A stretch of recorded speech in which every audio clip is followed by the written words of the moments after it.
그 소리는 라인강이 적시는 물가의 작은 묘소 안에 그가 누울 때에도 역시 그를 감싸주리라. 종소리, 자 새벽이다. 수많은 종소리가 호소하듯 거의 구슬프게, 간절하게, 조용하게 서로 화합한다. 그 완만한 종소리를 따라 꿈의 꿀벌들이 난다.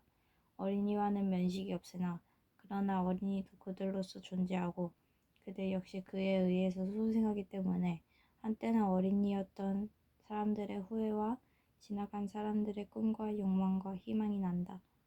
추억에 가득 찬 몇 세기가 이 음악 속에 진동한다. 수많은 장례와 수많은 축제, 그리고 실내에서 그 종소리를 들으면 마치 가벼운 대기 속에 달리는 아름다운 음파가 자유스러운 새들이 그리고 바람의 따스한 입김이 넘쳐난다. 푸른 하늘의 한쪽이 창에 미소를 던진다. 햇빛의 한 줄기가 커튼 너머로 침대 위에 스며든다. 아이의 눈에 비치는 정답고 작은 세계. 아침마다 눈을 뜨면서 침대에서 바라보는 모든 것. 주인이 되기 위하여 온갖 힘을 들여 재인식하며 이름 짓기 시작하는 모든 것. 그의 왕국은 환하게 비친다. 식사하는 테이블, 술래잡기 할 때 숨는 벽장, 기어다니는 네모 반듯한 타이 바닥, 그리고 주름 잡힌 모양이 아이에게 우습고 혹은 무서운 이야기를 속삭이는 벽지. 아이만이 알아듣는 더듬는 말들을 뚝딱거리는 벽시계. 얼마나 많은 것들이 이 방 안에 있는지. 이것들을 전부 이해한다는 것은 그에겐 쭉 좀처럼 어려운 노름.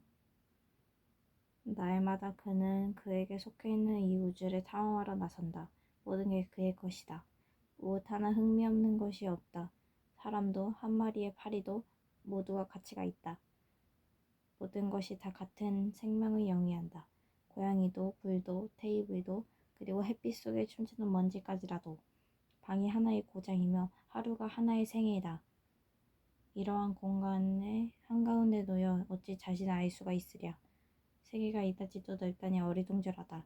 그리고 그의 주위에선 시종 반복되어 회오리 바람 치는 형체들, 거동들, 움직임들, 그 소음들. 그는 지친다. 눈이 스르르 감겨서 잠든다. 달콤하고 깊은 잠에 빠진다. 어머니의 무릎 위거나 또는 그가 숨기 좋아하는 테이블에 미치거나 장소는 상관치 않고 깜빡 잠들어 버린다. 그것은 좋은 기분이다. 행복하다. 의식해가는 이 처음 나날이 바람이 일고 그리고 그 위에 구름에 커다란 몇몇의 그림자가 지나가는 보리밭처럼 그의 머릿속에서 윙윙거린다. 어둠이 사라지고 해가 뜬다. 크리스토프는 하루의 미로 중에서 자신의 길을 찾기 시작한다. 아침, 양치는 잠자코 있다. 크리스토프는 자기의 침대 속에 반드시 누워있다. 천장이 춤추고 있는 몇 줄기의 광선을 바라본다. 그건 하나는 심시풀이이다. 듣는 이로 하여금 마음을 시원케 하는 아이들의 유쾌한 웃음으로 그가 갑자기 크게 웃는다. 어머니가 그를 굽어보며 아니 왜 웃니 아기야 라 하고 말한다. 그러자 그는 더욱 웃어댄다. 아마 한 사람의 구경꾼이 있기 때문에 억지로 웃기까지 하나 보다. 어머니는 엄격한 표정을 지으며 아버지가 깰까봐 손가락을 입에 갖다 댄다. 필요한 기색이 보이는 어머니의 눈은 그녀 자신의 행동과는 달리 웃고 있다. 둘은 속삭인다. 제발 갑작스레 아버지의 고함 소리. 그들은 떨었다. 어머니는 죄진 소녀처럼 재빨리 몸을 돌리고 자는 척한다. 크리스토퍼는 자기의 작은 침대 속으로 파고들어가 숨을 죽인다. 죽음과 같은 침묵. 잠시 지나자 이불 속에서 움츠렸던 작은 얼굴이 이불 밖으로 다시 나타난다. 지붕 위에서 바람개비가 팔랑거린다. 홈통에서 물방울 소리가 난다. 삼종 소리가 울린다. 동풍이 불 때에는 강의 맞은편 마을의 종들이 아주 멀리서 그 소리에 응한다. 담쟁이와 덮인 벽에 때를 지어 모인 참새들이 귀가 아프도록 제잘거린다. 그중에도 아이들이 무리지어 노래를 하는 때와 마찬가지로 서넛의 울음소리가 다른 참새 울음소리보다 더 날카롭고 유별나다. 한 마리의 비둘기가 굴뚝의 꼭대기에서 구구하고 온다. 아이는 이러한 소리들에 흔들흔들해진다. 그는 아주 나직하게 콧노래를 한다. 다음에는 좀 높게, 그러다가 아주 높게, 마침내 또다시 아버지의 성난 음성이 소리 지른다. 요 당나귀 같은 녀석, 조용히 못하겠니? 어디 보자. 귀를 잡아 뜯어줄 테다. 그때 그는 이불 속으로 몸을 움츠린다. 그리고는 울어야 좋을지 웃어야 좋을지 어찌할 바를 모른다.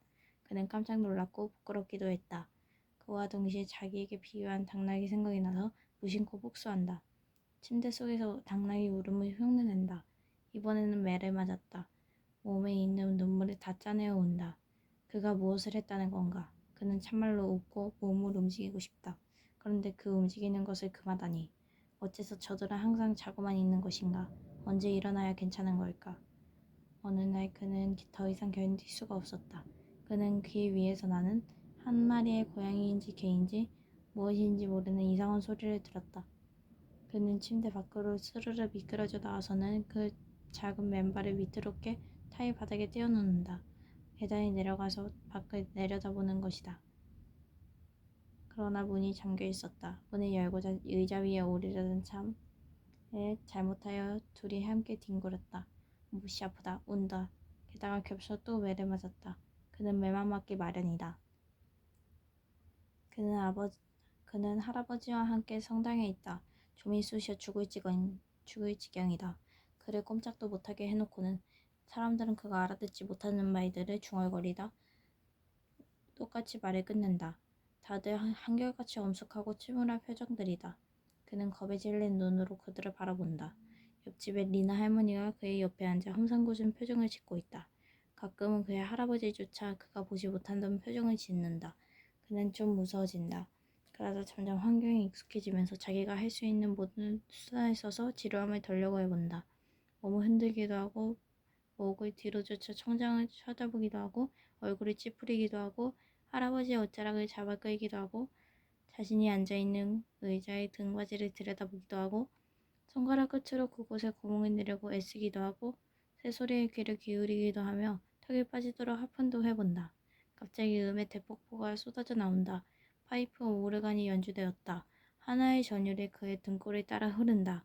그는 뒤돌아 의자 위에 턱을 결고 아주 조용히 꼼짝 않는다. 그는 이 소리가 무엇인지 무엇을 말하려는 것인지 이해 못하며 알지도 못한다. 그 소리는 빛나는 것, 그 소리는 선회하는 것. 하지만 하나도 구별할 수가 없다. 그러나 듣기 좋았다. 쓸쓸하고 낡은 집 안에 거북한 의자 위에 앉아있다는 느낌이 조금 전부터 사라진 것 같았다. 한 마리의 새처럼 대기 속을 걷고 있었다. 그리고 음의 강물이 성당의 구석에서 구석으로 변람하여 공룡 안에 가득 차 사방의 벽을 향하고 분류할 때 그도 그 흐름에 휩쓸려 이리저리 활개짓을 하며 쏠리는 대로 몸을 맡길 뿐이었다. 자유롭고 행복한 느낌. 태양이 비친다. 그는 깜빡깜빡 존다. 할아버지는 그를 못마땅해 했다. 그가 미사에 주의를 기울이지 않는 까닭이다. 그가 집 마룻바닥에 도사리고 앉아있다. 현관의 깔개는 한 척의 배요. 타일바닥은 하나의 강이라고 방금 개중해 놓은 참이다. 그리고 그는 우단 밖으로 나가면 익사하는 것이라고 생각했다. 방 안을 오가는 다른 사람들이 그것에 주의하지 않는 것에 약간 놀랐고 조금 성도 났다. 그는 어머니의 치맛자락을 붙잡고 멈추게 한다. 잘 봐, 물이야. 다리로 건너야 하잖아. 다리라는 것은 붉은 타일 사이에 줄쳐진 틈을 말한다.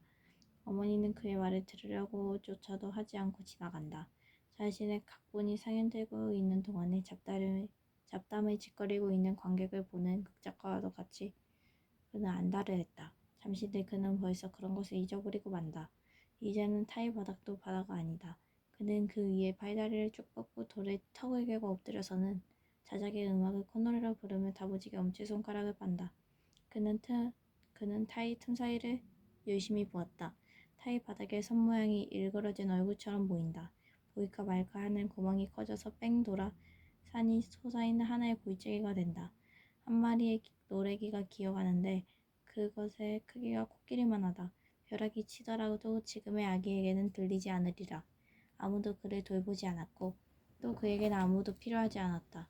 배로 삼았던 혈관의 깔개, 기괴한 동물들이 있는 타일 바닥의 동굴, 그런 것 없이도 그는 역시 잘 지낼 수가 있다. 자신의 몸만으로 족하다. 그 몸이야말로 한없는 놀이셈. 자신의 손톱을 바라보고는 웃어대면서 보내는 몇 시간. 그것은 다 다른 모양들을 하고 있어. 그가 아는 이들을 닮은 때가 있다. 그는 그들에게 말을 시키고 춤을 추게 하고 또는 서로 싸우게 하기도 한다. 그 다음은 몸의 다른 부분이다. 그는 자기에게 속해 있는 곳곳을 계속해 살펴본다. 얼마나 놀라운 것들이냐. 참말로 낯선 것이 많다. 그는 호기심에 차서 그것들의 모양에 몰두한다. 그는 때때로 그러한 형장을 차란에게 들켜 차갑게 붙잡혔다.